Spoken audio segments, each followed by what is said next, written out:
정말이지. 어디 가서 말도 못하고 혼자 끙끙 앓다가 속에서 천불이 나서 여기에라도 하소연 좀 하려고요. 제가 이상한 건지 요즘 며느리들이 다 이런 건지 여러분이 보시고 객관적으로 판단 좀 해주세요. 제 나이 올해 62, 그냥 평범한 할머니예요.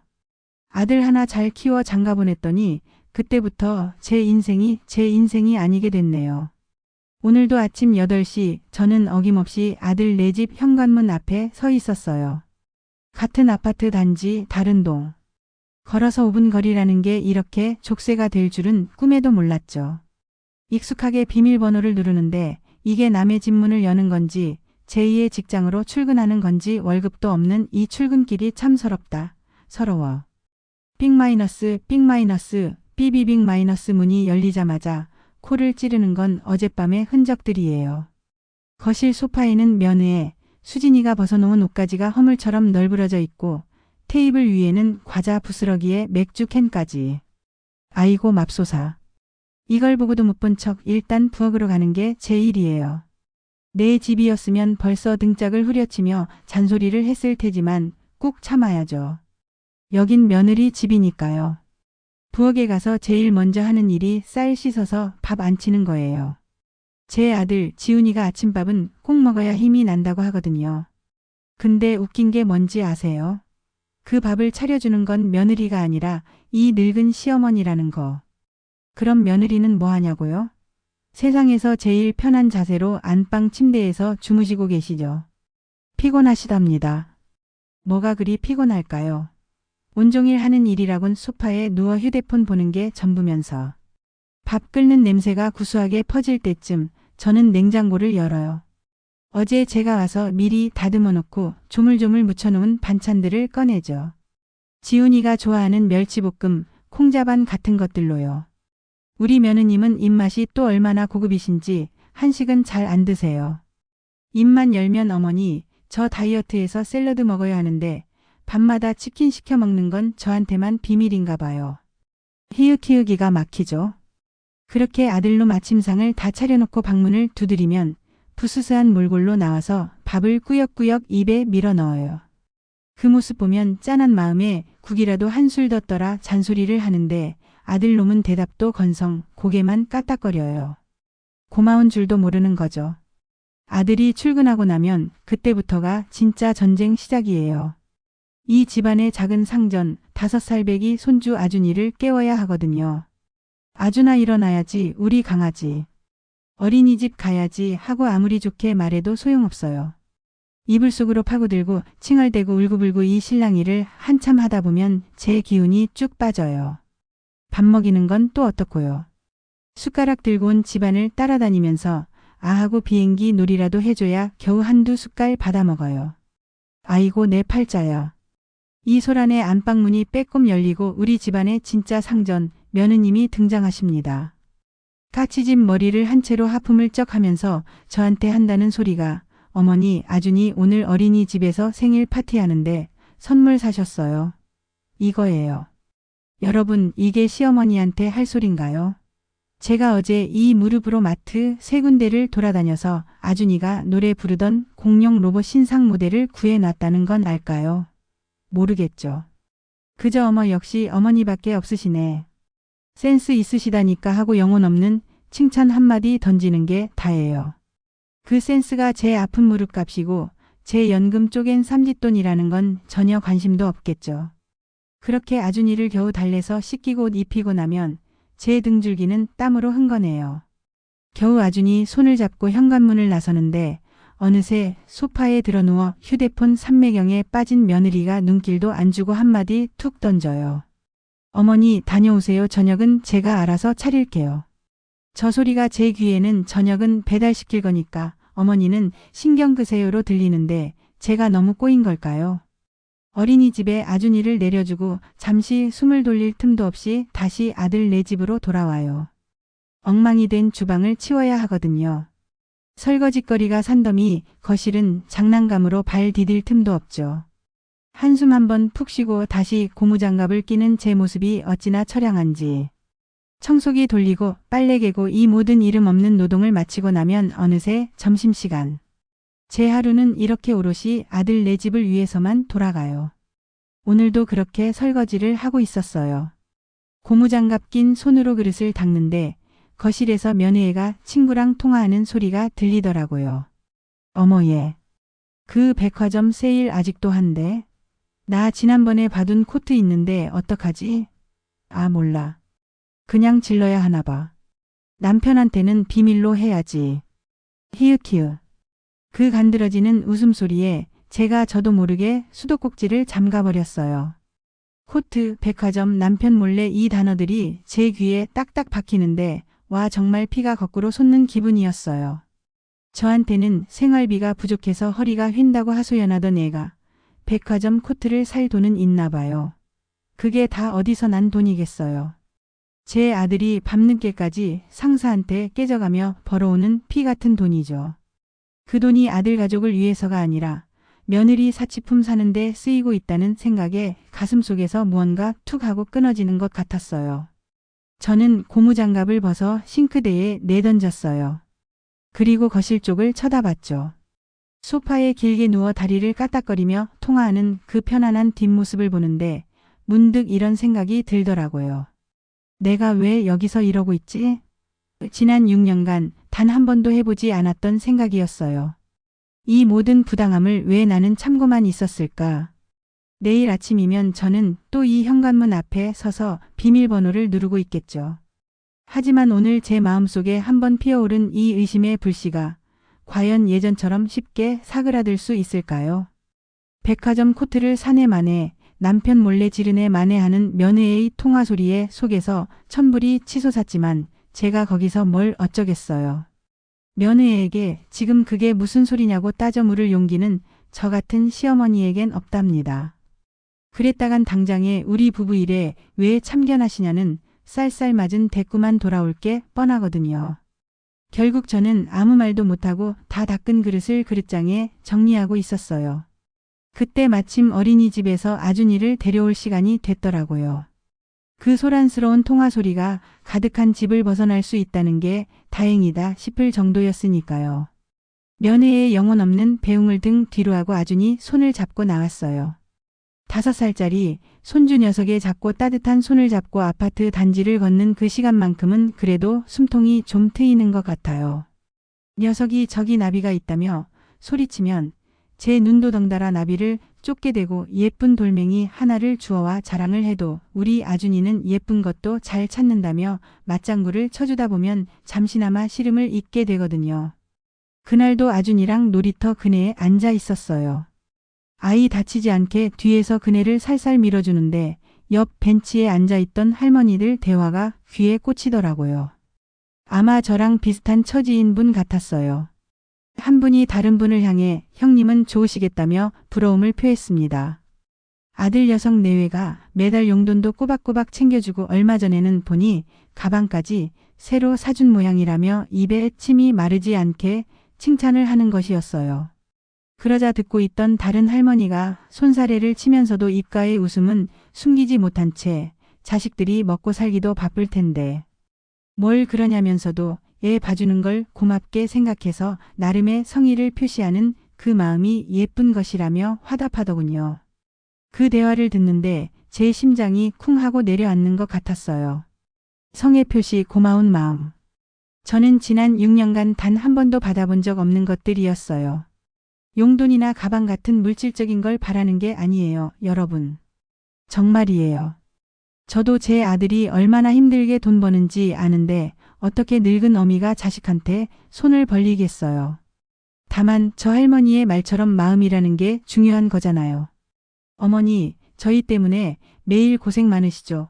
이거 작지만 맛있는 거라도 사드시라는 따뜻한 말 한마디 아니면 하다못해 어깨에 한번 주물러주는 신용이라도. 저는 그런 걸 바랐던 건데 제게 돌아오는 건 이건 짜네, 저건 싱겁네 하는 타박과 당연하다는 듯한 며느리의 태도뿐이었죠. 괜히 제 신세가 처량해져서 마음이 복잡해지더라고요. 그깟 코트가 뭐라고. 백화점 코트 한 벌 안 사 입어도 좋으니 며느리가 제 고생을 조금이라도 알아주고 제 아들이 이 늙은 엄마 마음을 조금이라도 헤아려주면 더 바랄 게 없겠는데 말이에요. 그런 상념에 빠져 있는데 어느새 아들놈 퇴근 시간이 다 되었더라고요. 저는 아준이 손을 잡고 다시 아들 네 집으로 향했어요. 그래, 오늘 저녁에는 아들하고 진지하게 한번 얘기를 해봐야겠다. 그런 결심을 하면서요. 집에 도착하니 아니나 다를까. 며느리는 아직도 돌아오지 않았더라고요. 거실 테이블 위에는 배달 음식 전단 몇 개가 널브러져 있었어요. 제가 아들 먹이려고 끓여놓은 저녁국은 냉장고 안에서 차갑게 식어 있었고요. 잠시 후에 아들 지훈이가 피곤해 찌든 얼굴로 퇴근해서 들어왔어요. 아들은 저와 아준이를 보고는 엄마는 아직 안 가셨냐며 아준이에게는 아빠가 왔다고 반갑게 인사하더군요. 저는 아준이를 아빠한테 맡기고 냉장고에서 국을 꺼내 다시 데웠어요. 그리고 아들 저녁상을 차려주며 어렵게 입을 열었죠. 요즘 힘들어 보이는데 회사 일은 할 만하냐고 조심스럽게 물었습니다. 아들은 그저 먹고 살려면 해야지 하며 별 생각 없이 밥을 입에 넣었어요. 저는 이 기회를 놓치면 안 된다 싶어서 용기를 내어 본론을 꺼냈습니다. 너 혼자 버는 걸로 생활비며 수진이 씀씀이까지 감당하기 힘들지 않냐고요. 엄마가 보기에 수진이가 돈 씀씀이가 좀 큰 것 같아서 걱정이 된다는 말을 덧붙였죠. 제 말이 끝나기 무섭게 아들놈의 숟가락질이 멈칫하더군요. 그러고는 미간을 찌푸린 채 저를 쳐다보았습니다. 그 표정만 봐도 무슨 말을 할지 훤했어요. 엄마는 또 왜 그 소리를 하냐는 듯한 깊은 짜증과 아내를 감싸고도는 방어적인 태도가 가득한 얼굴이었죠. 아니나 다를까 아들은 내게 수진이에게 무슨 안 좋은 소리라도 들었냐고 되물었습니다. 그런 게 아니라 그냥 내가 고생하는 것 같아 엄마 마음이 안 좋아서 그런다고 말하자 아들은 한숨을 푹 쉬며 제가 지난 몇 년간 수백 번은 들었던 그 레퍼토리를 다시 시작하더군요. 아들은 수진이도 스트레스를 많이 받는다는 말부터 꺼냈습니다. 온종일 아준이한테 시달리는 데다 친구도 제대로 만나지 못해 우울해하니 가끔 저렇게 친구들을 만나 숨통이라도 틔워줘야지 안 그러면 병이 난다는 것이었습니다. 언제나와 같은 아내의 변호가 시작된 거죠. 여러분, 이게 말이 된다고 생각하세요? 온종일 아준이한테 시달리는 건 이 늙은 저고요. 며느리는 아준이 어린이집 가 있는 동안 하루 종일 자유시간이잖아요. 제가 그 말을 하려고 입을 떼는 순간 아들이 말을 가로챘습니다. 자기는 원래부터 애들을 잘 보지 않느냐는 것이었습니다. 솔직히 수진이는 아직 서툴러서 아준이랑 둘이 있으면 뭘 어떻게 해야 할지 몰라 더 힘들어하니 엄마가 좀 더 이해해주고 도와줘야 한다는 논리였죠. 다 우리 아준이 좋자고 하는 일 아니냐는 말도 덧붙이면서요. 와 정말. 말문이 턱 막혔어요. 제가 애들을 잘 보는 게 이렇게 공짜로 부려먹어도 되는 이유가 될 수 있는 건가요? 제가 도와주는 게 아들 좋고 손주 좋자고 하는 일이라는 걸 왜 모르겠어요. 하지만 이건 일방적인 희생이잖아요. 그 말을 참아 못하고 입술만 깨물고 있는데 아들이 결정타를 날렸습니다. 오늘 수진이가 백화점 코트 얘기를 했냐면서 그거 자기가 사준 것이라고 실토하더군요. 맨날 똑같은 옷만 입고 다니는 게 안쓰러웠다는 겁니다. 걔도 여자인데 예쁜 옷 입고 싶고 꾸미고 싶지 않겠냐면서 그거 하나 사줬다고 너무 뭐라고 하지 말라는 당부까지 잊지 않았어요. 저는 그 순간 이 대화가 아무런 의미가 없다는 걸 깨달았어요. 아들의 귀는 이미 굳게 닫혀 있었어요. 제 말은 그저 잔소리일 뿐이고 며느리의 모든 행동은 스트레스와 안쓰러움이라는 말로 전부 용서가 되는 거였죠. 제가 여기서 무슨 말을 더 하겠어요. 저는 그냥 입을 다물었어요. 바로 그때였어요. 현관문 비밀번호 누르는 소리가 들리더니 며느리가 콧노래까지 흥얼거리며 들어오더라고요. 얼굴은 술기운에 발그레 상기돼서는 저와 아들 사이의 냉랭한 기류는 전혀 눈치채지 못한 채 가방을 소파에 던졌습니다.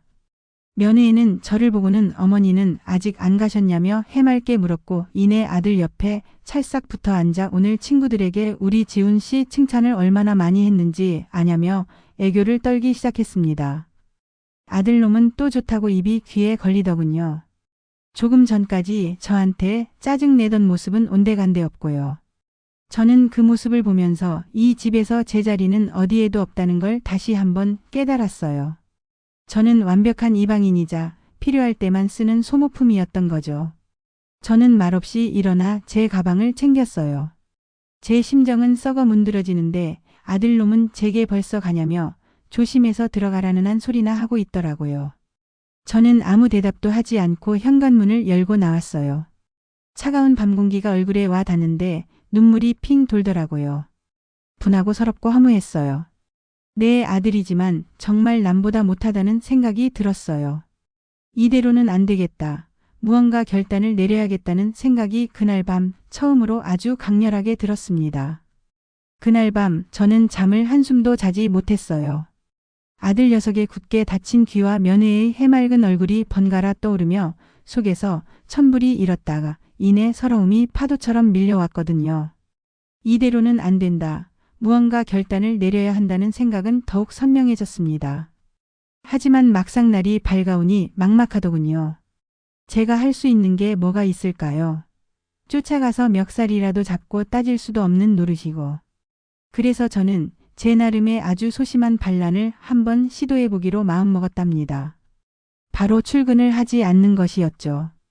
평소 같았으면 아침 7시부터 서둘러 나갈 채비를 했을 테지만 저는 그날 일부러 늦장을 부렸어요. 텔레비전을 켜고 아침 드라마를 보면서 일부러 느긋하게 커피까지 한 잔 타서 마셨죠. 처음 느껴보는 아침의 여유가 어색하면서도 한편으로는 통쾌하기도 했어요. 그래, 나 없으면 얼마나 불편한지 한번 당해봐라. 내가 매일 아침 너희를 위해 얼마나 큰 희생을 하고 있었는지 뼈저리게 느껴봐라. 그런 심정이었죠. 물론 마음 한구석은 계속 불안했어요. 휴대폰만 뚫어져라 쳐다봤죠. 금방이라도 아들한테서 전화가 올 것 같았거든요. 엄마 오늘 왜 안 오세요? 무슨 일 있으세요? 하고 걱정하는 전화. 어쩌면 며느리가 직접 전화를 걸어와서 어머니 저희가 잘못했어요. 와서 아준이 좀 봐주세요 하고 사정할지도 모른다는 헛된 기대도 아주 조금은 정말 눈곱만큼은 있었던 것 같아요. 하지만 제 예상은 완전히 빗나갔답니다.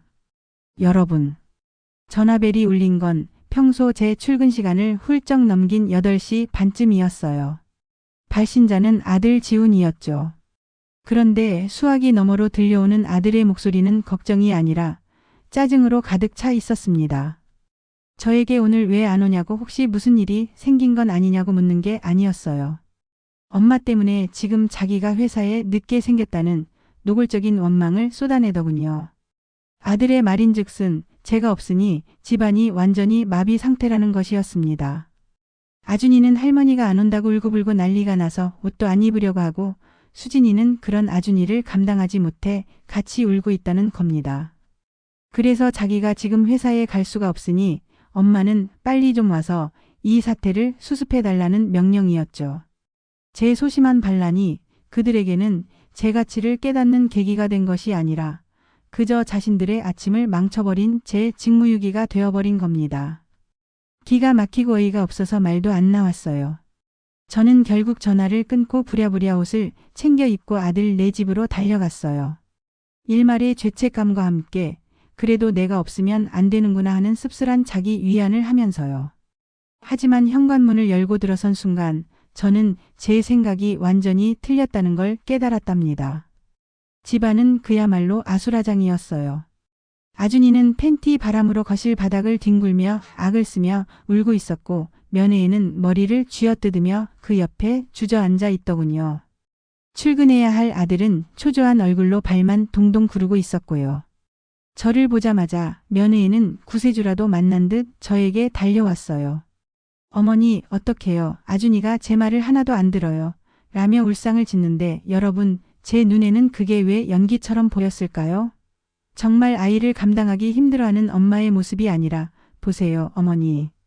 어머니 없으면 우린 이렇게 엉망이에요. 그러니 제발 저희를 버리지 마세요. 라고 시위하는 듯한 계산된 무능력처럼 보였어요.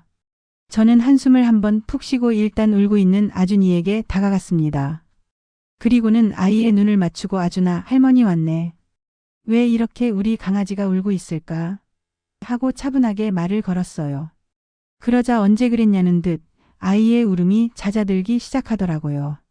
저는 아이를 안아들고 자 우리 아준이 뚝 그치고 할머니랑 같이 씩씩하게 옷 입고 어린이집 갈까? 오늘 친구들이랑 재미있는 놀이 해야지. 하고 등을 토닥여 주었습니다. 아이는 제 품에 얼굴을 묻고는 이내 고개를 끄덕이더군요. 제가 아이에게 옷을 입히고 빵이라도 한 조각 먹여서 어린이집 보낼 준비를 하는 동안 며느리와 아들은 소파에 앉아 그 모습을 멀뚱히 지켜보기만 했어요. 제가 이 집안의 해결사라도 된 것처럼요. 이 모든 상황이 정리되고 제가 아준이 손을 잡고 현관문을 나서자 아들이 그제야 넥타이를 매며 말하더군요. 엄마 덕분에 살았다고 늦었지만 얼른 가봐야겠다고요. 며느리는 한술 더 떴습니다. 어머니는 정말 육아의 달인이시라며 자기는 아직 멀었다고 혀를 내두르는데 그 표정에서 저는 봐버렸어요. 안도감 뒤에 숨겨진 아주 찰나의 미묘한 미소를요. 휴, 다행이다. 앞으로도 쭉 맡기면 되겠네. 하는 속마음을 들킨 사람처럼 말이에요. 제 소심한 반란은 그렇게 처참하게 실패로 끝났습니다. 그들에게 제 노동의 소중함을 깨닫게 해주기는커녕 오히려 역시 저 늙은 시어머니는 우리에게 꼭 필요한 존재라는 확신만 심어준 꼴이 된 거죠. 저는 허탈한 마음으로 아준이를 어린이집에 데려다주고 다시 아들 네 집으로 돌아왔어요. 어질러진 집을 정리해야 했으니까요. 그런데 거실 테이블을 닦다가 저는 무언가를 발견하고 그 자리에 얼어붙고 말았습니다. 소파 쿠션 사이에 껴있던 작은 여행 안내 책자였어요. 주말에 떠나는 감성 제주도 여행. 책 표지에는 예쁜 카페와 바다 사진이 가득했죠. 순간 머릿속이 하얘졌어요. 그리고 어젯밤 며느리가 친구와 통화하던 내용이 퍼즐 조각처럼 맞춰지기 시작했습니다. 돈이 없어 생활이 쪼들린다던 아이, 스트레스가 심해 우울하다던 아이가 친구와 함께 제주도 여행을 계획하고 있었던 겁니다. 제가 부엌 쓰레기통을 비우려고 허리를 숙이는 순간 더 확실한 증거를 발견했어요. 어제 배달시켜 먹은 듯한 치킨 상자 아래 구겨진 종이 한 장이 보이더군요. 조심스럽게 펴보니 비행기 E- 티켓 예약 확인서였어요. 다음 주 금요일에 출발해서 일요일에 돌아오는 제주행 2인 항공권. 탑승자 이름에는 선명하게 박수진 그리고 다른 여자 이름 하나가 적혀 있었죠. 온몸에서 힘이 쭉 빠져나가며 그 자리에 주저앉을 뻔했어요. 아이를 하루아침 돌보는 것도 힘들어서 쩔쩔매던 애가 주말 내내 아이를 저나 제 남편에게 맡겨두고 친구와 단둘이 여행을 갈 계획을 세우고 있었던 거예요. 그 순간 지난 6년간 눌러왔던 모든 감정이 한꺼번에 폭발하는 것 같았어요. 분노, 배신감, 허탈함, 그리고 인간에 대한 깊은 환멸. 저는 조용히 그 E- 티켓 확인서를 다시 구겨 쓰레기통에 넣었어요. 그리고 여행 안내 책자는 소파의 원래 자리에 아무렇지 않은 척 다시 꽂아두었죠. 지금 여기서 이걸 가지고 난리를 쳐봐야 돌아오는 건 어머니 남의 물건을 왜 함부로 보세요? 하는 적반하장이거나 스트레스 풀려고 가는 여행인데 그것도 이해 못 해주시나요? 하는 아들의 변명뿐일 테니까요. 저는 깨달았어요. 저들에게 소심한 반란이나 무건시위 같은 건 통하지 않는다는 것을요. 저들은 저를 결코 동등한 인격체로 대하지 않아요. 그저 자신들의 편안한 삶을 위해 필요한 기능 좋은 부품 정도로 생각할 뿐이죠. 그래요. 내가 없으면 당신들은 안 되는 게 맞아요. 하지만 그게 내가 앞으로도 계속 이렇게 살아야 한다는 뜻은 아니라는 걸 이제는 똑똑히 알려줘야겠어요. 당신들이 나를 필요로 하는 만큼, 아니 그 이상으로 나 역시 내 가치를 존중받을 권리가 있다는 것을요. 그날 저는 집으로 돌아오며 아주 다른 종류의 결심을 했습니다. 실패한 반란은 더 큰 전쟁의 서막일 뿐이었으니까요. 며느리의 제주도 여행 계획을 알게 된 그날 이후 제 안에서 무언가가 완전히 달라졌어요. 이전까지는 서운함과 억울함, 아들에 대한 안쓰러움 같은 감정들이 뒤죽박죽 섞여 있었다면 이제는 그 모든 걸 넘어선 어떤 차가운 결심 같은 게 자리 잡았다고나 할까요? 그래, 너희는 너희 인생을 즐겨라. 나도 이제 내 인생을 찾아야겠다. 그런 오기 같은 마음이요. 그렇다고 제가 대단한 복수를 계획한 건 아니에요, 여러분. 60 넘은 늙은이가 뭘 어쩌겠어요. 다만 더 이상은 예전처럼 바보같이 희생만 하지는 않으리라 보이지 않는 선을 긋기 시작한 거죠. 그 다음 날 아침 저는 평소와 똑같은 시간에 아들 네 집으로 향했어요. 하지만 제 마음가짐은 완전히 달랐죠. 현관문을 열고 들어서자 어김없이 거실은 난장판이었어요. 소파 위에는 며느리가 벗어놓은 가디건이 널브러져 있고 테이블 위에는 과자 봉지와 리모컨들이 흩어져 있었죠. 예전 같았으면 한숨 한번 쉬고 제가 다 치웠을 거예요. 하지만 저는 그 모든 걸 못 본 척 똑바로 부엌으로만 걸어 들어갔어요. 그리고 딱 아들놈 아침에 먹을 밥과 국, 그리고 아준이가 먹을 아침만 준비했죠. 며느리가 좋아하는 토스트나 샐러드. 쳐다보지도 않았어요. 아들이 출근하고 아준이를 어린이집에 보낸 뒤 저는 다시 아들 네 집으로 돌아왔어요. 그리고 딱 제가 해야 할 최소한의 일만 하기 시작했습니다. 아준이가 어지럽힌 장난감은 정리를 했지만 거실 테이블 위에 과자 봉지는 그대로 두었어요. 아침에 먹은 설거지는 했지만 며느리가 어젯밤에 마신 맥주캔이 담긴 봉투는 거실 한구석에 그대로 방치했죠. 빨래도 아준이 옷과 수건만 골라서 세탁기에 넣고 돌렸어요. 며느리가 소파 위에 벗어놓은 가디건은 그냥 보기 좋게 개어서 소파 한쪽에 올려두었을 뿐 빨래통에 넣지 않았어요. 제 이런 변화를 며느리가 눈치채지 못할 리가 없죠. 처음에는 어리둥절한 표정이었어요. 오후 늦게까지 잠을 자고 나온 며느리는 정리되지 않은 거실을 보며 고개를 갸웃거리더군요. 하지만 저한테 직접적으로 무언가를 묻지는 않았어요. 아마 자기가 치워야 할 것들을 왜 안 치웠냐고 따져 물을 명분이 없다는 건 알았겠죠.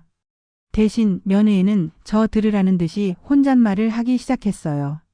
소파에 앉아 휴대폰을 만지작거리던 며느리는 아유, 집이 왜 이렇게 지저분하냐며 청소해도 티가 안 난다며 투덜거리더군요. 심지어는 저녁이 다 되어갈 무렵에는 제게 와서 혹시 오늘 몸이 안 좋으신 거냐고 묻기까지 했어요. 기운이 없어 보이신다면서요. 기가 막히죠? 제가 일을 덜 하니까 그게 제 건강을 걱정하는 말로 둔갑해서 돌아오더라고요. 저는 그냥 웃으면서 나이가 드니 예전 같지 않다. 아침에 일어날 때마다 무릎이 쑤셔서 힘들다고 대답했어요. 거짓말은 아니었으니까요. 며칠 동안 이런 소리 없는 전쟁이 계속됐어요. 저는 딱 아준이와 관련된 일, 그리고 아들 밥해 먹이는 일 외에는 손 하나 까딱하지 않았어요. 그러자 집안은 점점 더 엉망이 되어갔죠. 며느리는 처음에는 투덜거리다가 나중에는 자포자기했는지 자기가 어지럽힌 것들을 본인도 치우지 않더라고요. 결국 그 모든 불편은 퇴근하고 돌아온 제 아들 지훈이의 몫이 되었죠. 아들은 며칠간 어색하게 눈치만 보더니 결국 저를 조용히 부르더군요. 주방에서 저녁 반찬을 만들고 있는 제게 다가와 요즘 무슨 일 있으시냐고 혹시 수진이랑 다툰 거냐고 묻는 것이었습니다. 목소리에는 걱정 반 난처한 반이 섞여 있었어요.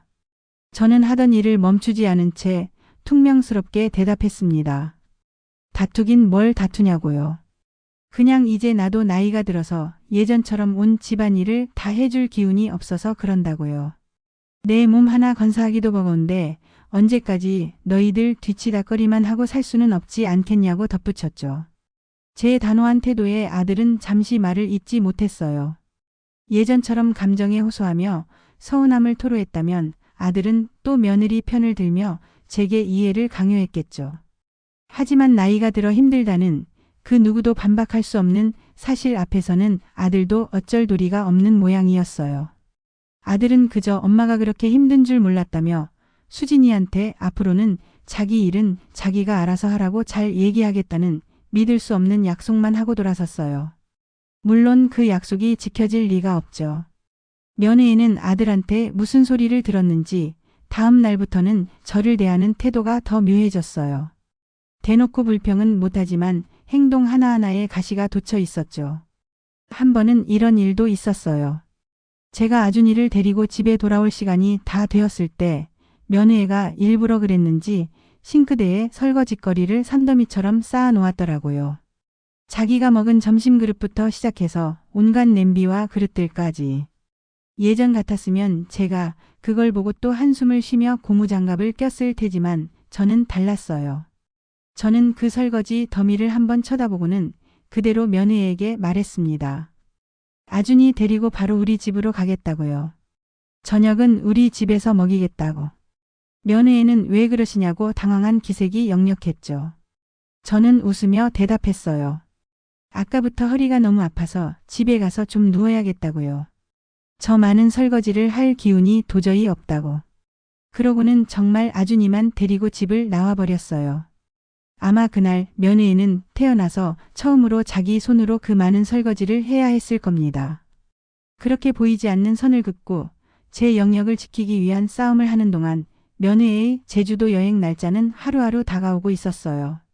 제 앞에서는 아무렇지 않은 척했지만 친구와 통화하며 여행 계획을 짜는 목소리는 날아갈 듯이 가벼웠죠.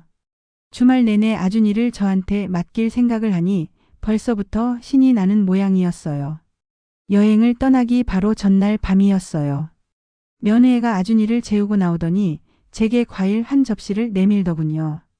평소에는 하지도 않던 짓이었죠. 그러고는 아주 상냥한 목소리로 자기가 내일부터 일요일까지 친구와 제주도에 다녀올 예정이라는 사실을 통보했습니다. 물론 제가 이미 다 알고 있는 사실이었지만요. 그러면서 자기가 없는 동안 우리 아준이 잘 좀 부탁드린다는 말을 덧붙이는데 그 얼굴이 어찌나 뻔뻔하고 해맑아 보이던지. 저는 아무 말 없이 고개를 끄덕였어요. 속으로는 그래 어디 한번 잘 다녀와 봐라. 돌아왔을 때 모든 것이 내 생각대로 흘러갈지는 나도 장담 못하겠다. 라고 되뇌면서요. 저의 차가운 침묵과 계산된 무관심이 그들에게는 더 큰 폭풍을 예고하는 전조라는 것을 그들은 까맣게 모르고 있었겠죠. 그 주말 저는 아주 오랫동안 묵혀두었던 가장 크고 단호한 마지막 카드를 꺼내들 준비를 하고 있었습니다. 드디어 며느애가 제주도로 떠나는 금요일 아침이 밝았어요. 저는 그날도 어김없이 아들 네 집으로 출근을 했죠. 제 마음속에서는 폭풍이 몰아치고 있었지만 겉으로는 평소와 다름없이 무표정한 얼굴을 유지하려고 무던히 애를 썼습니다. 며느애는 아침부터 들떠서 온 집안을 부산스럽게 돌아다니더군요. 어젯밤에 미리 싸둔 캐리어를 현관 앞에 꺼내놓고 화장대 앞에서 한참이나 공들여 화장을 하고 있었어요. 그 모습이 제 눈에는 어찌나 얄밉고 꼴사나워 보이던지. 아준이를 어린이집에 보낼 시간이 되자 며느애가 저를 부르더군요. 그러고는 수첩에 빼곡하게 적은 종이 한 장을 제게 건넸습니다. 여러분 그게 뭔지 아세요? 주말 동안 아준이에게 지켜야 할 업무 인수인계서였어요. 금요일 저녁에는 이 이유식을 데워 먹일 것, 토요일 오전에는 무슨 놀이를 해줄 것, 낮잠은 꼭 2시에 재울 것, 목욕시킬 때 물 온도는 몇 도로 맞출 것 아주 기가 막히고 코가 막힐 노릇이었죠. 마치 제가 돈 받고 일하는 베이비시터라도 되는 것처럼 아주 당연하게 제게 지시를 내리고 있었어요. 저는 아무 말 없이 그 종이를 받아들었습니다. 며느애는 공항버스 타러 간다며 신나게 손을 흔들고 집을 나섰어요. 그 가벼운 발걸음을 보며 저는 속으로 차갑게 되뇌었죠. 그래 아주 신나게 마음껏 즐기고 오너라. 내가 없는 이 집에서 어떤 일이 벌어질지는 꿈에도 상상하지 못한 채로. 저는 그날 오후 어린이집에서 아준이를 데리고 곧장 저희 집으로 왔어요. 아들 지훈이에게는 평소처럼 주말 동안 제가 아준이를 데리고 있겠다고만 말해두었죠. 아들은 고맙다는 말과 함께 자기도 친구들과 저녁 약속이 있으니 늦을 거라는 말을 덧붙이더군요. 모든 것이 제 계획대로 흘러가고 있었어요. 저는 아준이에게 맛있는 저녁을 해먹이고 따뜻한 물에 목욕을 시키고 재미있는 동화책을 읽어주며 잠을 재웠습니다. 아이의 잠든 얼굴을 보는데 마음 한구석이 아려왔어요. 이 예쁜 아이를 제 복수의 도구로 쓰는 것 같아 미안한 마음이 들었거든요. 하지만 고개를 저었어요. 이건 복수가 아니에요.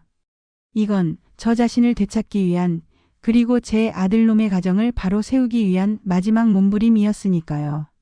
다음 날 토요일 아침이 밝았습니다. 저는 아침 일찍 일어나 아준이 밥을 챙겨 먹이고 아주 큰 가방 하나를 꺼냈어요. 그리고 그 안에 아준이가 주말 동안 써야 할 모든 물건들을 꼼꼼하게 챙겨 넣기 시작했습니다. 여벌의 옷, 기저귀, 물티슈, 간식, 장난감, 그리고 며느애가 신신당부하며 적어준 그 인수인계서 종이까지. 모든 준비를 마친 저는 아준이의 손을 잡고 집을 나섰습니다. 우리가 향한 곳은 바로 아들 네 집이었어요. 비어있는 아들 네 집 현관문 비밀번호를 누르고 안으로 들어갔습니다. 저는 제가 챙겨온 가방을 거실 한가운데에 내려놓았어요. 그러고는 메모지 한 장을 꺼내 이렇게 적었습니다. 아준이 주말 용품. 급한 일이 있어 먼저 간다. 저는 그 메모지를 가방 위에 잘 보이게 올려두고 아준이에게 신발을 다시 신겼어요. 아이는 어리둥절한 표정으로 저를 쳐다봤죠. 저는 아이의 눈을 보며 말했어요. 아준아, 할머니가 지금 갑자기 시골에 좀 다녀와야 해. 아빠 금방 오실 거야. 여기서 얌전히 기다릴 수 있지? 그러고는 망설임 없이 아이의 손을 놓고 집을 빠져나왔어요. 현관문을 닫고 저는 엘리베이터가 아닌 비상계단을 이용해 1층까지 뛰어내려갔습니다. 심장이 미친 듯이 뛰고 손이 덜덜 떨렸어요. 제가 지금 무슨 짓을 하고 있는 건가 싶어 두렵기도 했지만 한편으로는 짜릿한 해방감이 온몸을 감쌌죠. 아파트 단지를 완전히 빠져나온 뒤에야 저는 휴대폰을 꺼내 아들에게 전화를 걸었습니다. 주말 아침이라 늦잠을 자고 있을 줄 알았는데 의외로 전화를 금방 받더군요. 저는 최대한 침착하고 사무적인 목소리로 말했습니다. 지금 시골에 계신 친정어머니가 위독하시다는 연락을 방금 받아서 제가 급하게 내려가 봐야 할 것 같다고요. 그래서 아준이는 주말 동안 도저히 봐줄 수가 없게 되었다고요. 아들은 제 말에 당황한 기색이 역력했어요. 외할머니가 위독하시다는 말에 걱정하는 기색은 아주 잠깐, 이내 그럼 아준이는 어떡하냐는 볼멘 소리가 터져 나왔습니다. 저는 아주 친절하게 설명해 주었죠. 아준이는 지금 너희 집에 있고 주말 동안 필요한 모든 물품도 가방에 챙겨서 거실에 놓아두었으니 지금 바로 집으로 가서 아들을 돌보면 된다고요. 아들의 목소리는 거의 울기 직전이었습니다. 자기는 오늘 중요한 약속이 있고 수진이는 제주도에 가 있어서 안 되는데 엄마가 갑자기 이러면 어떡하냐는 원망 섞인 절규가 수화기를 뚫고 터져 나왔죠. 저는 그의 절규를 차갑게 끊어버렸습니다. 세상에 자기 자식 돌보는 것보다 더 중요한 약속이 어디 있냐고요. 그리고 내 아내는 스트레스 풀러 여행 간 거지만 나는 지금 내 어머니가 위독해서 가는 길이니 이 상황을 이해 못하지는 않을 거라고요. 마지막으로 시골에 내려가면 전화가 잘 안 터질 수도 있으니 급한 연락은 문자로 남겨놓으라는 말을 덧붙이고는 전화를 끊어버렸습니다. 전화를 끊자마자 저는 휴대폰 전원을 꺼버렸어요. 이제 이 휴대폰은 월요일 아침까지 켜지지 않을 겁니다. 여러분, 제가 어디로 갔을 것 같으세요? 시골이요? 아니요. 저는 제 평생 처음으로 저 자신을 위한 휴가를 떠났습니다. 근처 시내에 있는 비즈니스 호텔을 예약해 두었거든요. 깨끗한 방에 들어서자마자 저는 가방을 던져놓고 침대 위로 쓰러지듯 누웠어요. 웃음이 터져 나왔죠. 아들놈이 지금쯤 집에 도착해서 텅 빈 집에 남겨진 아준이를 보고 얼마나 당황하고 있을까. 쩔쩔매며 기저귀를 갈고 이유식을 데우고 울고 떼쓰는 아이를 달래며 진땀을 빼고 있을 그 모습이 눈에 선했거든요. 통쾌하면서도 한편으로는 짠한 마음이 드는 건 어쩔 수 없는 어미의 마음이겠죠. 저는 그날 아무것도 하지 않았어요. 룸서비스로 따뜻한 커피를 시켜 마시고 보고 싶었던 드라마를 VOD로 몰아보고 욕조에 뜨거운 물을 받아놓고 몸을 푹 담갔습니다. 저녁에는 호텔 레스토랑에서 혼자 우아하게 칼질을 하며 와인도 한 잔 마셨죠. 매일 아침 나를 깨우던 의무감도 내 어깨를 짓누르던 책임감도 없는 완벽한 하루. 지난 수십 년간 단 한 번도 누려보지 못했던 오롯이 나만을 위한 시간이었습니다. 그렇게 꿈같은 주말이 지나고 일요일 저녁이 되었어요. 저는 호텔에서 체크아웃을 하고 집으로 돌아가기 위해 버스에 올랐습니다. 그리고 월요일 아침에나 켜려고 했던 휴대폰 전원을 궁금증을 참지 못하고 미리 켜보았죠. 전원이 켜지자마자 화면은 미친 듯이 울리기 시작했습니다. 부재중 전화 37통. 읽지 않은 메시지 52개. 모두 아들 지훈이에게서 온 것이었어요. 엄마 어디야? 제발 전화 좀 받아. 아준이가 열이 나는데 어떡해? 나 정말 죽을 것 같아 엄마. 절박함과 원망, 후회가 뒤섞인 아들의 메시지들이 화면을 가득 채우고 있었습니다. 저는 그 메시지들을 무표정한 얼굴로 천천히 스크롤해 내렸습니다. 그리고는 답장하지 않은 채 휴대폰을 다시 가방에 넣었어요. 전쟁은 끝났고 이제 전리품을 챙기러 갈 시간이었죠. 완전히 달라진 판 위에서 저와 제 아들은 어떤 모습으로 다시 마주하게 될까요? 저는 버스 창밖으로 스쳐 지나가는 도시의 불빛을 보며 조용히 미소 지었습니다. 두렵지 않았어요. 오히려 앞으로의 날들이 조금은 기대되기 시작했습니다. 일요일 저녁 저는 텅 빈 저희 집으로 돌아왔어요. 이틀간의 짧은 휴가였지만 제 마음에는 아주 큰 변화가 일어나 있었죠. 예전 같았으면 아들 내 집 걱정에 손주 녀석 눈에 발려서 하루도 편히 쉬지 못했을 거예요. 하지만 이번에는 달랐어요. 제 자신에게 오롯이 집중하는 시간이 얼마나 달콤한지, 내 시간과 내 돈을 나를 위해 쓰는 것이 얼마나 당연한 권리인지를 깨달았거든요. 휴대폰을 가득 채운 아들의 절규 섞인 메시지들을 보면서도 제 마음은 이상할 정도로 고요하고 단단했습니다. 그래, 지훈아. 그게 바로 내가 외면해왔던 나의 일상이었고 내 아내가 내팽개친 현실이란다. 속으로 그렇게 되뇌었죠. 샤워를 하고 편한 옷으로 갈아입은 뒤 저는 소파에 앉아 텔레비전을 켰어요. 이제 곧 면회에도 제주도에서 돌아올 테고 아들놈도 저를 가만두지 않을 거라는 걸 알고 있었죠. 폭풍전의 고요라고나 할까요? 저는 그 폭풍을 피할 생각이 전혀 없었어요. 오히려 정면으로 맞서 싸울 준비를 하고 있었죠. 아니나 다를까 제가 집에 도착한 지 1시간도 채 되지 않아 현관 초인종이 미친 듯이 울리더군요. 밖을 내다볼 필요도 없었어요. 제 아들 지훈이었죠. 문을 열어주자 아들은 거의 쓰러질 듯한 몰골로 집 안으로 비틀거리며 들어왔어요. 여러분, 제가 과장하는 게 아니에요. 이틀 만에 본 아들놈의 얼굴은 꼭 전쟁터에서 막 굴러먹다 온 폐잔병 같았으니까요. 턱에는 거뭇한 수염이 듬성듬성 나 있고 눈은 퀭하게 들어가 있고 입고 있는 티셔츠는 여기저기 얼룩덜룩하고 아마 제 평생 제 아들이 저렇게까지 초췌하고 망가진 모습은 처음 봤을 겁니다. 아들은 소파에 털썩 주저앉더니 두 손에 얼굴을 묶고는 한숨부터 푹 쉬더군요. 저는 아무 말 없이 부엌으로 가서 시원한 물 한 잔을 떠다 아들 앞에 놓아주었어요. 예전 같았으면 아이고 내 새끼. 이게 무슨 꼴이냐 하면서 안쓰러워 발을 동동 굴렀겠지만 지금의 저는 달랐어요. 저는 그저 팔짱을 낀 채 소파 맞은편에 서서 아들을 조용히 내려다볼 뿐이었죠. 한참 만에 고개를 든 아들은 거의 울먹이는 목소리로 그간의 상황을 털어놓기 시작했습니다. 제가 떠난 뒤 아준이가 어떻게 자지러지게 울었는지, 분유는 왜 안 먹겠다고 밀어냈는지, 기저귀 한번 가는데 얼마나 진땀을 뺐는지. 심지어 어젯밤에는 갑자기 열이 올라서 밤새 애를 안고 응급실에 다녀왔다는 이야기까지 하더군요. 아들의 하소연을 듣고 있는데 마음 한쪽이 아려오면서도 다른 한쪽에서는 꼴 좋다는 심술궂은 마음이 드는 건 제가 정말 못된 시어머니라서 그런 걸까요? 아들은 제게 매달리듯 말했어요. 엄마, 내가 정말 잘못했다고. 엄마가 이렇게까지 힘든 줄 정말 몰랐다고. 제발 예전처럼 다시 아준이 좀 봐달라고. 엄마 없이는 자기는 정말 단 하루도 버틸 수가 없다고요. 그 사과가 진심에서 우러나온 뉘우침이 아니라 당장의 위기를 모면하기 위한 간절한 애원이라는 걸 저는 너무나 잘 알고 있었어요.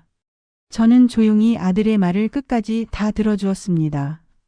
그리고는 아주 차분하고 단호한 목소리로 입을 열었죠. 제가 지난 이틀간 호텔 방에 누워 수없이 연습했던 바로 그 말들을요.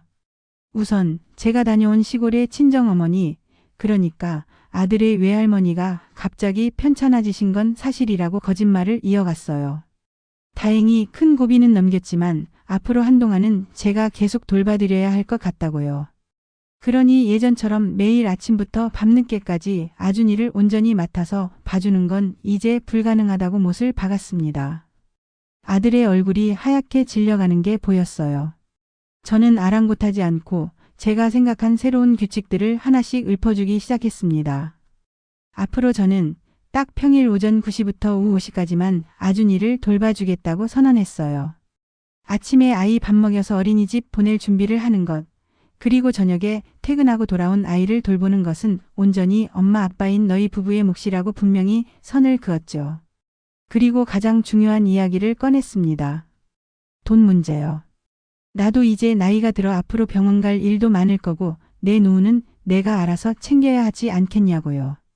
그러니 이제부터는 매달 정해진 날짜에 제게 소정의 수고비를 지급해달라고 요구했습니다. 제가 무슨 대단한 부귀영화를 누리자고 이러는 게 아니라 내 노동에 대한 최소한의 가치와 존중을 인정해달라는 의미라고 덧붙였죠. 만약 이게 싫다면 지금 당장 사람을 구해서 베이비시터를 고용하라고요. 아마 지금 내가 요구하는 금액의 2배, 3배는 줘야 할 거라고 말하는 것도 잊지 않았어요. 제 말이 끝나자 아들은 충격으로 입을 떡 벌린 채 저를 쳐다보더군요. 아마 상상도 못했을 거예요. 늘 주기만 하던 엄마가 어느 날 갑자기 돈을 요구하고 조건을 내걸 거라고는. 아들은 잠시 우물쭈물하더니 자기들 형편에 어떻게 그 돈을 매달 주냐며 가족끼리 어떻게 돈을 계산하냐며 난처하다는 반응을 보였습니다. 저는 그럴 줄 알았다는 듯 차갑게 웃어주었어요. 그리고는 내 아내 수진이가 들고 다니는 백화점 가방과 이번에 떠난 제주도 여행 경비는 어디서 나왔냐고 되물었습니다. 나한테 줄 수고비는 없어도 며느리 스트레스 풀어줄 돈은 있나 보다고요. 이건 돈의 액수가 문제가 아니라 마음의 문제라고, 존중의 문제라고 다시 한번 강조했습니다. 내 시간과 건강, 내 노동을 당연하게 여기지 말라는 마지막 경고라고요. 아들은 더 이상 아무런 대꾸도 하지 못했어요. 자기가 무슨 말을 해도 제 논리를 꺾을 수 없다는 걸 깨달은 모양이었죠. 그렇게 아들과 저 사이에 어색하고 무거운 침묵이 흐르고 있을 때였습니다. 현관문 열리는 소리와 함께 다녀왔습니다 하는 명랑한 목소리가 들려왔어요. 면회 수진이었습니다. 제주도에서 막 돌아온 모양이었죠. 얼굴은 햇볕에 예쁘게 그을려서는 양손에는 면세점 쇼핑백을 주렁주렁 들고 있었어요. 그녀는 거실에 앉아있는 저와 시체처럼 굳어있는 자기 남편의 모습을 보고는 무슨 일이냐는 듯 어리둥절한 표정을 지었습니다. 저는 아무 말도 하지 않았어요. 그저 제 아들을 지훈이를 쳐다볼 뿐이었죠. 이제 당신 차례라고 당신 아내에게 이 새로운 규칙을 설명하고 이해시키고 합의를 이끌어내는 것은 온전히 당신의 몫이라고 눈으로 말하고 있었어요. 아들은 제 시선을 피하며 어쩔 줄 몰라 쩔쩔매고 있었죠. 그동안 아내의 방패막이가 되어주었던 아들놈은 이제 제 앞에서 가장 비참하고 무력한 남자가 되어 있었습니다. 판은 완전히 뒤집혔고 공은 이제 아들에게 넘어갔습니다. 여러분, 살면서 그런 순간이 있다고 하죠. 모든 것이 멈춘 듯한 숨막히는 정적이 흐르는 순간. 면회에 수진이가 현관에 들어선 그 순간이 바로 그랬어요.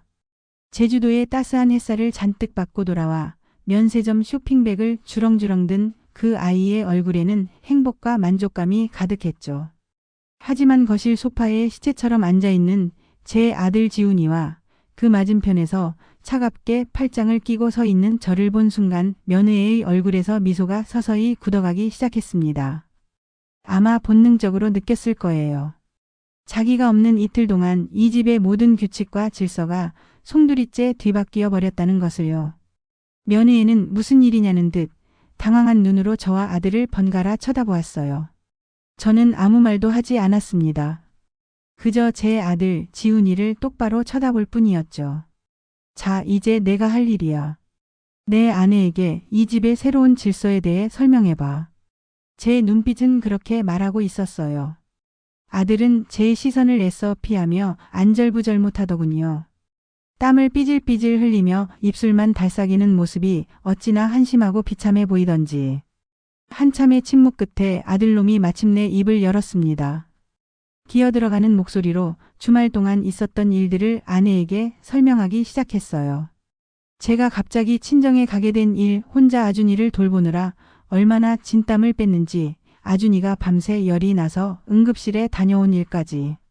그리고 가장 중요한 이야기, 제가 앞으로는 예전처럼 아이를 봐줄 수 없게 되었다는 사실과 제가 내건 새로운 조건들에 대해서도 횡설수설 말을 더듬으며 털어놓기 시작했습니다. 이야기를 듣는 내내 면회의 표정은 시시각각 변해갔어요. 처음에는 어리둥절함, 그 다음에는 놀라움, 그리고 마침내는 노골적인 분노와 배신감으로 이글거리기 시작하더군요.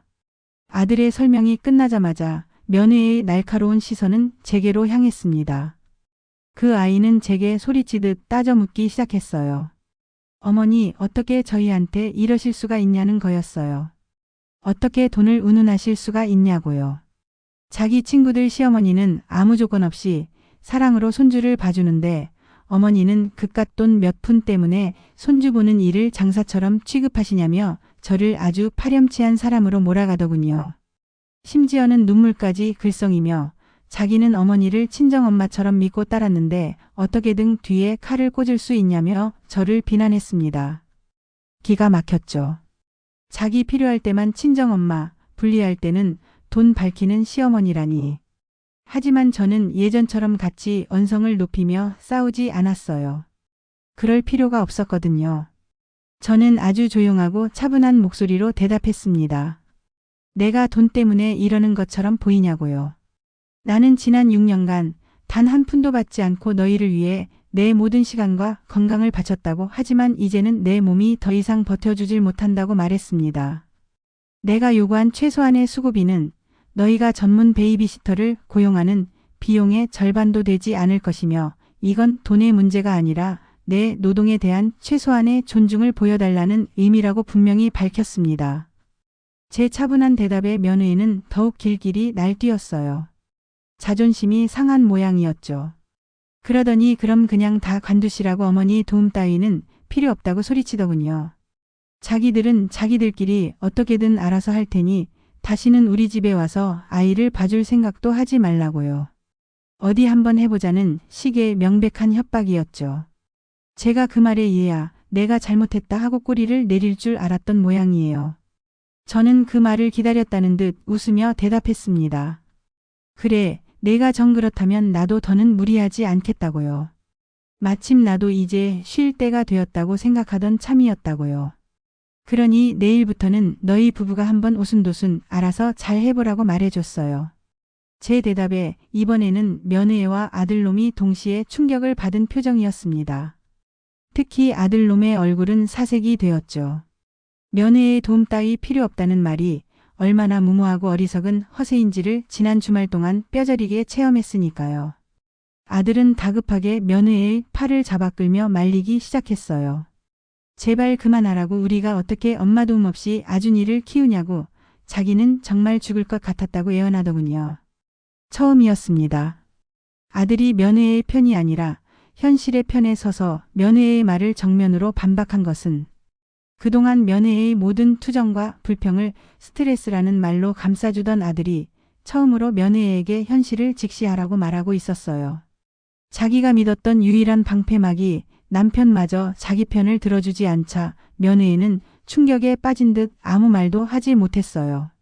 그저 분한 듯 입술만 깨물며 저를 노려볼 뿐이었죠. 저는 그 모습을 보며 이제 제 역할은 끝났다는 것을 알았습니다. 이 싸움의 승패는 결정되었고 이제 남은 것은 그들이 이 새로운 현실을 받아들이고 적응하는 일뿐이었으니까요. 저는 자리에서 일어났습니다. 피곤해서 이만 들어가 봐야겠다는 말을 남겼죠.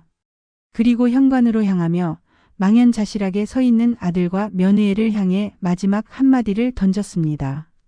너희 둘이 잘 상의해서 내일 아침까지 앞으로 어떻게 할 것인지 결정을 내린 뒤에 나에게 알려달라고요. 내 제안을 받아들일 것인지 아니면 정말 너희 둘의 힘만으로 살아갈 것인지. 저는 그들의 대답도 듣지 않고 집을 나섰어요. 등 뒤로 며느리의 억눌린 울음소리가 희미하게 들려오는 것 같았지만 돌아보지 않았습니다. 집으로 돌아오는 밤길 저는 조금도 기쁘거나 통쾌하지 않았어요.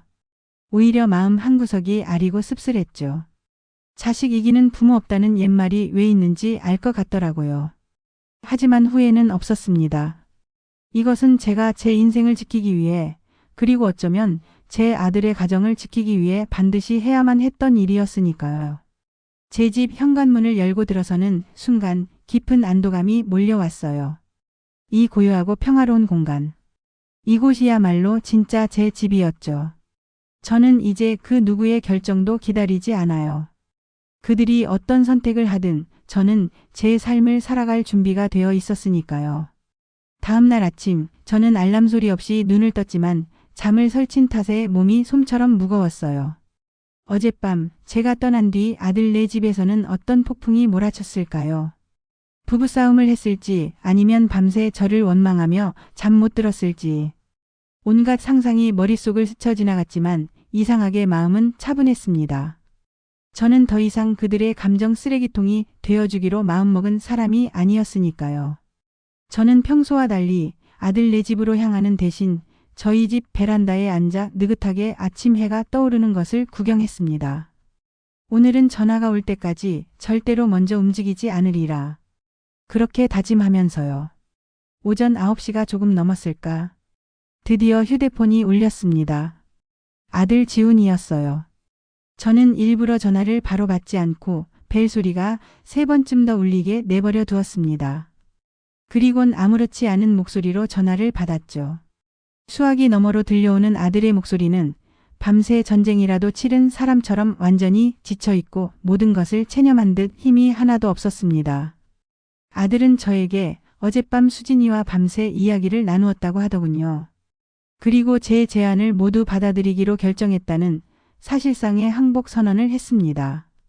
그 목소리에는 저에 대한 원망보다는 이 모든 상황을 어떻게든 수습해야 한다는 가장으로서의 고단함이 더 짙게 묻어 있었죠. 아들은 제게 오늘 오후에 잠시 집으로 와서 앞으로 어떻게 할 것인지 구체적인 내용들을 정했으면 좋겠다는 말을 덧붙였습니다. 저는 그러겠노라 하고 전화를 끊었습니다. 상의가 아니라 제게 결제를 받으러 오겠다는 뜻으로 들렸으니까요. 저는 일부러 약속 시간보다 늦은 오후 늦지막이 아들 네 집으로 향했습니다. 현관문을 열고 들어서자 집안의 공기가 이전과는 180도 달라져 있었어요. 예전처럼 어질러져 있지는 않았지만 온기가 하나도 느껴지지 않는 마치 모델하우스처럼 차갑고 어색한 공기가 흘렀습니다. 거실 소파에는 아들과 며느리가 나란히 앉아 있었어요. 며느에 수진이는 눈이 퉁퉁 부어 있었죠. 밤새 울었던 모양입니다. 저를 보더니 고개를 푹 숙인 채 눈도 마주치지 않더군요.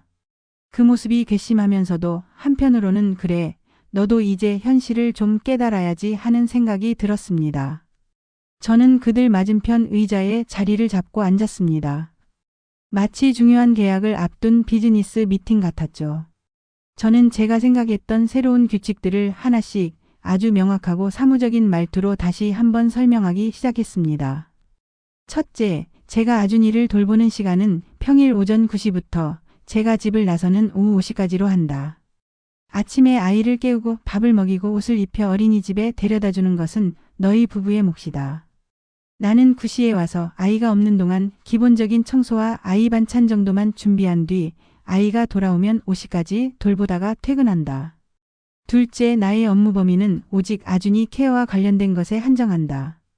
너희 부부가 먹은 저녁 설거지, 너희들의 옷 빨래, 거실에 자질구레한 잡동사니 정리 등은 내 업무가 아니다. 나는 더 이상 너희의 가사도우미가 아니다. 셋째, 매달 정해진 날짜에 내가 정한 수고비를 내 통장으로 입금한다.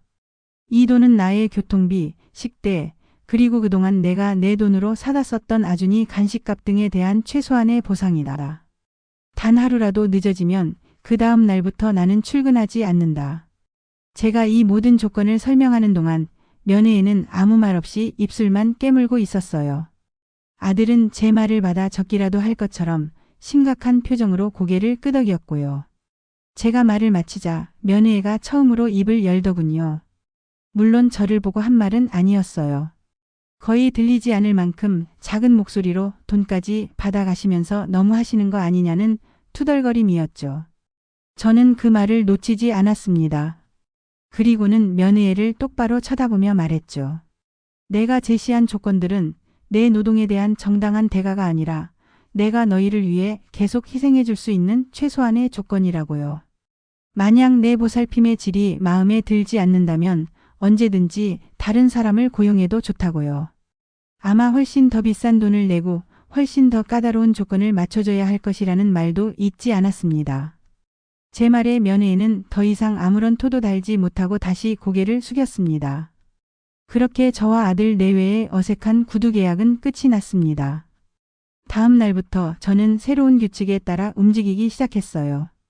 아침 9시 정각에 아들네 집에 도착하면 며느리는 이미 아침 전쟁을 치른 뒤 녹초가 된 얼굴로 저를 맞았죠. 저는 수고했네 하는 인사 한마디를 건네고 집 안으로 들어섰습니다. 그리고는 딱 제가 할 일만 했어요. 아준이 점심과 간식을 챙기고 아이가 낮잠 자는 동안 집안을 가볍게 정돈하는 정도. 오후 5시가 되면 저는 하던 일을 모두 멈추고 제 가방을 챙겼습니다. 며느리가 저녁 준비를 시작도 하지 않았든 집안이 다시 어질러지기 시작했든 저는 상관하지 않았어요. 그럼 내일 보세. 저는 짧은 인사를 남기고 현관문을 나섰습니다. 아파트 복도를 걸어 나오는데 난생 처음 느껴보는 해방감이 온몸을 감쌌어요. 해가 아직 중천에 떠 있는 시간에 오롯이 나만의 시간을 갖기 위해 집으로 돌아가는 이 발걸음이 얼마나 가볍고 행복하던지요. 저희 집에 도착하니 영감이 텔레비전을 보다 말고 저를 보고는 놀란 표정을 짓더군요. 제가 이렇게 이른 시간에 집에 돌아온 것이 지난 몇 년간 처음 있는 일이었으니까요. 저희 부부는 그날 저녁 아주 오랜만에 단둘이 마주 앉아 조촐한 저녁 식사를 했습니다. 특별한 대화가 오간 것은 아니었지만 그 고요한 식사 시간이 제게는 그 어떤 진수성찬보다 값지게 느껴졌어요. 물론 저는 알고 있습니다. 제가 얻은 이 평화의 대가로 아들 내외와의 관계는 예전보다 훨씬 더 차가워지고 어색해졌다는 것을요. 어쩌면 영원히 회복되지 못할 상처가 남았을지도 모르죠. 여러분, 제가 너무 많은 것을 잃어버린 걸까요? 아니면 너무 늦게나마 제 자신과 제 삶을 되찾은 걸까요? 솔직히 저는 아직도 그 답을 잘 모르겠습니다. 그저 이 어색한 평화가 부디 오래도록 지속되기만을 바랄 뿐입니다. 그날 이후 저희 집에는 아주 어색한 평화가 찾아왔어요. 며느리와 아들은 결국 제 제안을 모두 받아들였죠. 매달 정해진 날짜가 되면 제 통장에는 약속된 금액이 칼같이 입금되었습니다. 저는 그 돈을 받아서 예전처럼 제 쌈짓돈을 축내가며 아준이 간식을 사거나 장난감을 사주는 일은 하지 않았어요. 그 돈은 오롯이 저를 위해 썼습니다. 동네 복지관에서 하는 노래교실에도 등록하고 무릎이 아파서 미뤄왔던 물리치료도 꾸준히 받기 시작했죠. 제 일과는 완전히 달라졌어요. 아침 9시에 아들 네 집에 가서 오후 5시가 되면 칼같이 퇴근했으니까요. 제가 없는 아침 시간, 며느리는 죽이 되든 밥이 되든 아들을 깨워 밥을 먹이고 아준이를 씻겨 어린이집에 보내야 했어요. 처음 며칠간은 아침마다 아들한테서 전화가 걸려오더군요. 아준이가 때를 써서 감당이 안 된다, 밥을 안 먹는다 하는 하소연이었죠. 그럴 때마다 저는 이제 그건 엄마인 내가 감당해야 할 몫이라고 나도 예전엔 다 그렇게 했다고 차갑게 말하고 전화를 끊었어요. 그렇게 몇 번 하고 나니 아들도 더 이상 아침에는 제게 전화하지 않더라고요. 제가 없는 저녁 시간도 마찬가지였어요. 5시에 제가 퇴근하고 나면 며느리는 부랴부랴 저녁 준비를 해야 했죠. 예전처럼 소파에 누워 뒹굴거릴 시간이 없어진 거예요. 제가 아들 네 집에 있는 동안 며느리는 저를 없는 사람처럼 대했어요. 꼭 필요한 말이 아니면 먼저 말을 거는 법이 없었고 제가 말을 걸어도 단답형으로 대답하기 일쑤였죠. 집안에는 늘 팽팽한 긴장감이 흘렀지만 저는 상관없었어요. 그 아이의 서툰 살림 솜씨나 저를 향한 불만 섞인 시선보다 저녁 5시에 현관문을 나서며 느끼는 해방감이 제게는 훨씬 더 소중했으니까요. 물론 이 새로운 평화가 마냥 행복하기만 한 것은 아니었어요. 아들 내외와의 관계는 이전과는 비교할 수 없을 정도로 차가워졌습니다. 예전에는 그래도 한 가족이라는 끈끈함이 있었다면 이제는 돈과 시간이라는 명확한 계약 관계로 묶인 어색한 동거인처럼 되어버렸죠. 아들은 저를 볼 때마다 어쩔 줄 몰라 하는 난처한 표정을 지었고 며느리의 눈에는 저를 향한 원망이 서려 있었어요. 그래, 내가 너희에게는 나쁜 시어머니, 돈만 밝히는 늙은이가 되었겠지. 그런 생각을 하면 마음 한구석이 아려왔지만 어쩔 수 없는 일이라고 생각했어요. 그러던 어느 날 이 어색한 평화를 뒤흔드는 작은 사건이 하나 터졌습니다. 금요일 오후였어요. 제가 퇴근을 준비하고 있는데 어린이집에서 전화가 걸려왔습니다. 아준이가 갑자기 열이 나고 토하기까지 한다는 다급한 연락이었죠. 순간 심장이 쿵 내려앉았어요.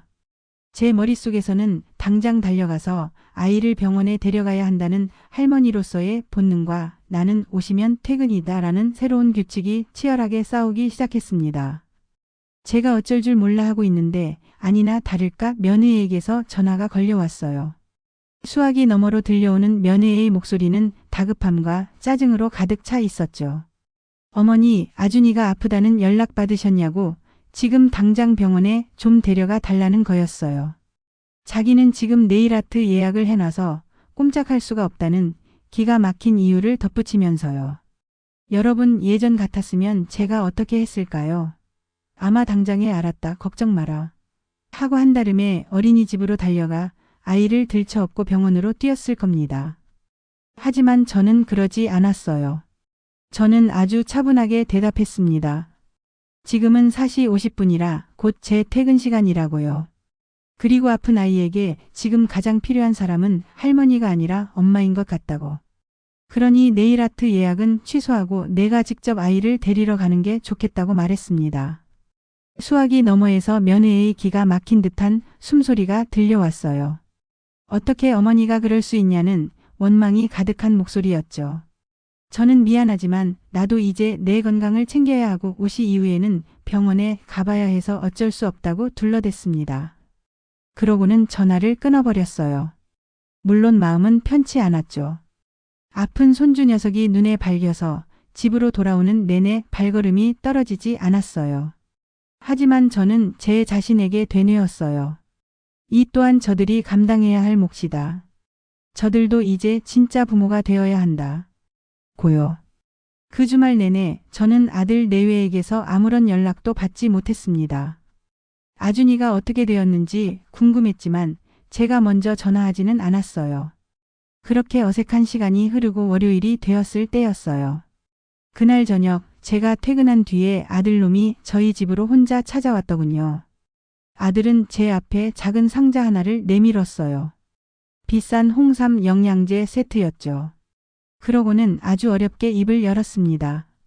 지난 주말 아준이는 다행히 금방 열이 내렸고 지금은 괜찮다는 이야기부터 하더군요.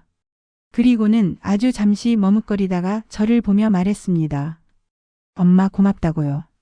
저는 의아한 표정으로 아들을 쳐다봤어요. 뭐가 고맙냐고 되물었죠. 아들은 멋쩍게 웃으며 대답했습니다. 엄마가 그렇게 선을 그어준 덕분에 자기가 그동안 얼마나 아내만 감싸고 도는 바보 같은 남편이었는지 그리고 얼마나 무책임한 아빠였는지를 깨닫게 되었다고요.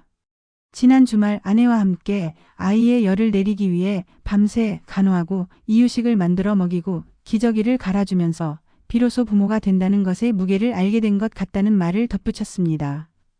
그것은 완벽한 사과나 뉘우침은 아니었어요. 하지만 저는 아들의 그 말 속에서 아주 작은 희망의 불씨를 보았습니다. 늘 며느리의 방패막이가 되어주던 제 아들이 이제야 조금씩 철이 들어가고 있다는 증거였으니까요. 저는 아들이 건넨 영양제 상자를 말없이 받았습니다. 우리 사이에 어색하고 차가운 공기는 여전했지만 그 안에는 이전에는 없었던 아주 미세한 존중의 기류가 흐르기 시작한 것 같았어요. 여러분, 이렇게 억지로 선을 긋고 차가운 규칙을 만들어야만 겨우 지켜낼 수 있는 가족도 있는 거겠죠. 제가 잘한 것인지는 아직도 확신할 수 없어요. 하지만 그럼에도 불구하고 저는 제가 한 선택을 후회하지 않으려고 합니다. 제 인생을 되찾은 대가로 아들이 조금이나마 어른이 되어가고 있으니까요. 시간이 약이라는 말 여러분은 믿으시나요?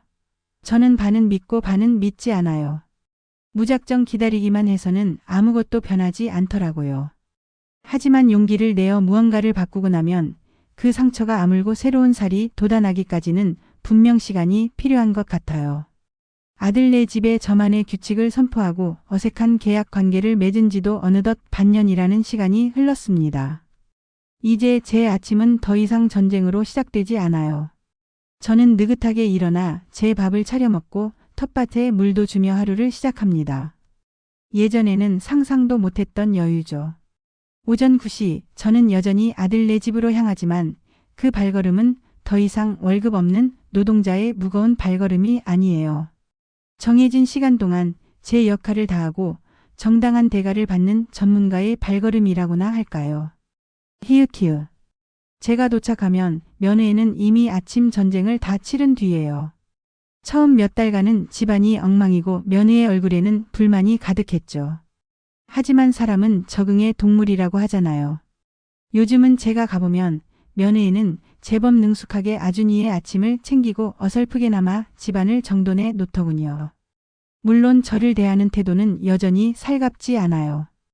하지만 이제 그 아이는 더 이상 저를 공짜로 부려먹을 수 있는 시어머니로 보지 않아요.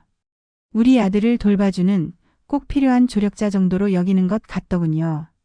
그것만으로도 저에게는 아주 큰 변화랍니다. 더 놀라운 변화는 며느리에게서 시작되었어요.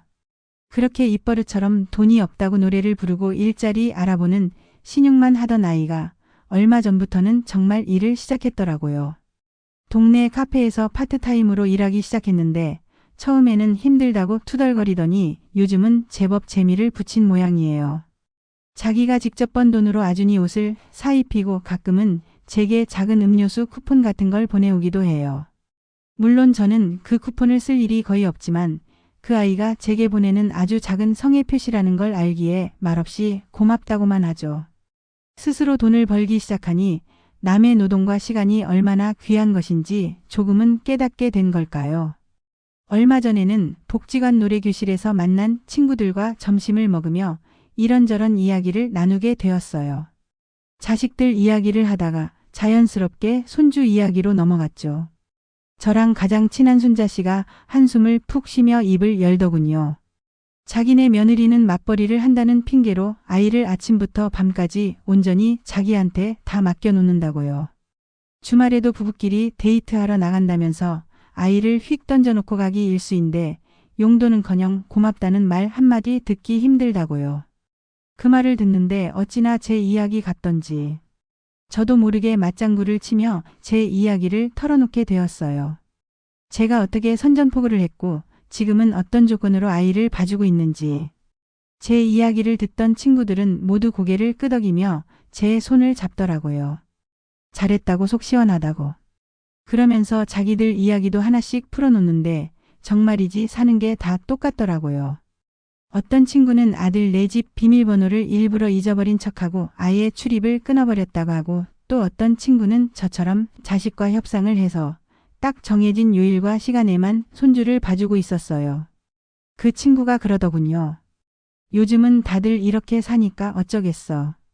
우리라도 우리 몸 챙기고 재미있게 살아야지. 자식들한테 우리 노후까지 저당 잡힐 수는 없잖아. 그 말을 듣는데 그동안 제 마음을 짓누르던 죄책감과 내가 너무 유별난가하는 불안감이 눈 녹듯 사라지는 기분이었어요. 저만 그런 게 아니었던 거예요.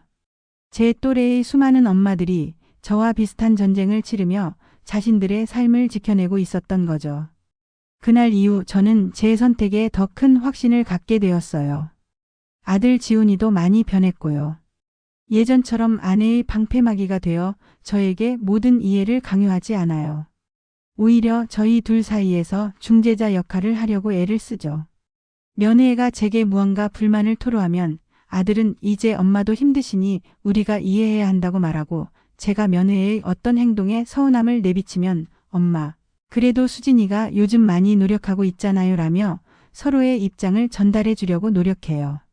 아직은 서툴고 어색하지만 그 모습이 어찌나 기특하고 대견한지 제 아들이 드디어 진짜 가장이 어른이 되어가고 있구나 싶어요. 무엇보다 가장 큰 변화는 손주 아준이를 대하는 제 마음이에요. 예전에는 아준이를 돌보는 것이 온통 의무와 책임감으로 가득한 무거운 짐이었어요. 하지만 이제는 달라요. 정해진 시간 동안 아이와 함께하는 시간이 온전한 기쁨이 되었죠. 저는 더 이상 아이의 24시간을 책임져야 하는 부모가 아니라 아이에게 가장 재미있는 동화책을 읽어주고 가장 맛있는 간식을 만들어주는 특별한 할머니가 되었으니까요. 아이도 그걸 아는지 제가 오는 시간을 목 빠지게 기다리고 제가 퇴근할 시간이 되면 세상스럽게 우는 모습이 어찌나 사랑스러운지 몰라요. 얼마 전에는 제 생일이었어요. 솔직히 아무런 기대도 하지 않았죠. 지난 몇 년간 제 생일은 그냥 조용히 지나가는 날들 중 하나였으니까요.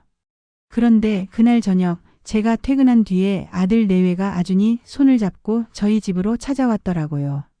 며느리는 어색한 표정으로 작은 케이크 상자를 내밀었고 아들은 제게 봉투 하나를 건넸습니다. 자기와 수진이가 함께 모은 돈이라며 어머니 좋아하시는 옷이라도 한 벌 사 입으시라는 거였어요. 저는 그 케이크와 봉투를 받아들고 한참 동안 아무 말도 하지 못했어요. 눈물이 핑 돌아서요. 그들이 준 돈의 액수나 케이크의 크기가 중요한 게 아니었어요. 그 안에 담긴 마음이 저를 그토록 울컥하게 만들었던 거죠. 며느리는 여전히 제 눈을 제대로 쳐다보지 못하고 어머니 생신 축하드려요 하고 작은 목소리로 말했지만 저는 그 안에 담긴 서툰 진심을 느낄 수 있었어요. 우리가 비록 차가운 계약으로 다시 시작했지만 그 차가운 땅 위에서도 새로운 관계에 싹이 트고 있다는 증거였으니까요. 여러분, 제가 이 긴 하소연을 시작했을 때가 생각나네요. 저는 그때 제 이름은 잃어버리고 누군가의 할머니, 누군가의 시어머니로만 살아가는 투명인간이었죠. 하지만 이제는 아니에요. 저는 친구들과 웃고 떠드는 수다쟁이 할머니이며 제 아들과 며느리에게 존중받는 조력자이자 제 손주에게는 세상에서 제일 좋은 우리 할머니랍니다. 물론 저희 가족이 동화처럼 완벽하게 행복해진 건 아니에요. 여전히 며느리는 가끔 얄미운 짓을 하고 아들은 속 터지는 소리를 할 때도 있죠. 하지만 이제 저는 더 이상 상처받고 끙끙 앓기만 하지는 않아요. 싫은 건 싫다고 말할 줄 알게 되었고 제 자신을 지키기 위해 선을 그을 줄도 알게 되었으니까요. 저는 이제야 깨닫습니다. 진짜 강한 것은 모든 부당함을 묵묵히 참고 이겨내는 것이 아니었어요. 그건 그냥 미련한 거였죠. 진짜 강한 것은 자신의 가치를 스스로 깨닫고 부당함에 맞서 아니오라고 말할 수 있는 용기였어요. 모든 관계가 틀어질 것을 각오하고 기꺼이 미움받을 용기를 내는 것. 그렇게 제 인생의 주도권을 되찾아오는 것이야말로 진짜 살아남는 방법이었던 겁니다. 제 길고 긴 하소연을 들어주신 모든 분들께 진심으로 감사드립니다. 여러분의 보이지 않는 응원 덕분에 저도 제 이야기를 끝까지 풀어놓을 용기를 얻을 수 있었던 것 같아요. 이제 저는 더 이상 불평하고 하소연하는 대신 제게 주어진 하루하루를 제 이름으로 온전히 살아내려고 합니다. 여러분 모두 행복하세요.